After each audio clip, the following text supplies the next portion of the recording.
আসসালামু আলাইকুম, welcome to memes kitchen. আজকের পর্বে আপনাদের তৈরি করে দেখাবো অরেঞ্জ জেলো পুডিং। এই গরমে এরকম ঠান্ডা ঠান্ডা পুডিং তৈরি করে পরিবারের সবার মন প্রাণ একদম নিমিষেই ঠান্ডা করে দিতে পারেন। শুধুমাত্র অরেঞ্জ আর মিল্ক দিয়ে লোভনীয় ও সফট এই পুডিংটি তৈরি করে নিতে পারবেন। আশা করি আমার আজকের সিম্পল রেসিপি আপনাদের কাছে ভালো লাগবে। পুডিং বানানোর জন্য আমি এখানে 5 পিস অরেঞ্জ নিয়েছি। এখন একটি নাইফ দিয়ে আমি অরেঞ্জগুলো ছোট ছোট করে টুকরো করে নিব, যাতে এই অরেঞ্জগুলো থেকে আমার জুস বের করতে সুবিধা হয়। সবগুলো অরেঞ্জ যখন আমার কাটা হয়ে যাবে তখন চলে যাচ্ছি অরেঞ্জগুলো থেকে জুস বের করে নিতে। এজন্য একটি বাটির উপরে আমি একটি ছাঁকনি দিয়ে দিয়েছি। এরপর আলতো হাতে চেপে আমি অরেঞ্জ থেকে জুস বের করে নিচ্ছি। আর ছাঁকনি দেওয়ার কারণে কিন্তু অরেঞ্জের ভিতর যে আটি থাকে সেটা কিন্তু আলাদা হয়ে যাবে, আর অরেঞ্জের ভিতর যে জুস থাকে সেটা কিন্তু আলাদা হয়ে যাবে। সবগুলো অরেঞ্জ আমার ছেঁকে নেওয়া হয়ে গেছে। এখন চলে যাচ্ছি জেলি তৈরি করার জন্য। সবটুকু জুস আমি মেপে নিয়েছি, আমার এখানে 1.5 কাপের মতো হয়েছে। এখন এগুলোকে আমি একটি প্যানে নিয়ে নিচ্ছি আর দিচ্ছি 2 টেবিল চামচ চিনি। চিনির পরিমাণ আপনারা চাইলে কম বা বেশি দিতে পারেন। এখন অ্যাড করব অরেঞ্জ ফ্লেভার। আমি এখানে হাফ টিস্পুনের মতো ব্যবহার করেছি, এতে কিন্তু খুব সুন্দর একটা ফ্লেভার আসবে। দিচ্ছি হাফ চামচের মতো অরেঞ্জ ফুড কালার। এখন সবগুলো খুব ভালোভাবে নেড়েচেড়ে মিশিয়ে নিচ্ছি। আর চুলা কিন্তু এ পর্যায়ে বন্ধ আছে, তাই বন্ধ থাকা অবস্থায় কিন্তু আমি সবগুলো খুব ভালোভাবে মিশিয়ে নিচ্ছি। মেশানো হয়ে গেলে এখন এখানে অ্যাড করছি হারিকো আগার আগার পাউডার। আমি এখানে 1 চামচের মতো দিয়েছি। এখন সবগুলোকে খুব ভালোভাবে নেড়েচেড়ে মিশিয়ে নিচ্ছি।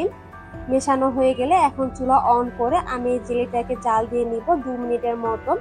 আর আগার আগার পাউডারগুলো কিন্তু আপনারা যে কোনো সুপার শপে ইজিলি পেয়ে যাবেন। কন্টিনিউয়াসলি নেড়েচেড়ে আমি জেলিটাকে জাল দিয়ে নিয়েছি।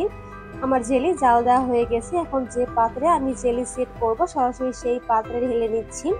এই কাজটা কিন্তু খুব দ্রুত করতে হবে, না হলে জেলি কিন্তু জমে যাবে।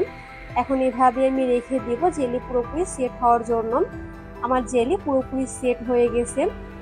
এখন একটি নাইফ দিয়ে আমি জেলিটাকে ছোট ছোট করে টুকরো করে নিচ্ছি। আপনারা আপনাদের পছন্দ মতো সাইজের করে কেটে নিতে পারেন। আমি জেলিটাকে কিউব করে কেটে নিচ্ছি। পুডিং বানানোর জন্য আমার জেলি কিন্তু তৈরি করা হয়ে গেছে। আর দেখতেই পাচ্ছেন জেলিগুলো দেখতেই কিন্তু অনেকটা লোভনীয় লাগছে। এখন এভাবে আমি এই জেলটাকে একটা সাইডে রেখে দিচ্ছি। এখন একটি প্যানে নিয়ে নিচ্ছি 1.5 কাপ লিকুইড দুধ। দিচ্ছি 2 টেবিল চামচ চিনি। চিনির পরিমাণ আপনারা চাইলে কম বা বেশি করতে পারেন। হাফ টিস্পুন অরেঞ্জ ফ্লেভার দিয়ে দিয়েছি আর দিচ্ছি 1 চামচ আগার আগার পাউডার। আর এই পর্যায়ে কিন্তু চুলা বন্ধ আছে। চুলা বন্ধ থাকা অবস্থায় আমি সবগুলো উপকরণ মিল্কের সাথে খুব ভালোভাবে মিশিয়ে নিচ্ছি। সবগুলো যখন মেশানো হয়ে যাবে তখন চুলা অন করে আমি এই মিল্কটাকে জাল দিয়ে নিব 2 মিনিটের মতন। এর থেকে বেশি সময় জাল দেওয়ার কোনো প্রয়োজন নেই। আমার মিল্ক জাল দেওয়া হয়ে গেছে। এখন সরাসরি যে পাত্রে আমি পুডিং সেট করব সরাসরি সেই পাত্রে ঢেলে নিচ্ছি। এই কাজটা একটু দ্রুত করার চেষ্টা করবেন।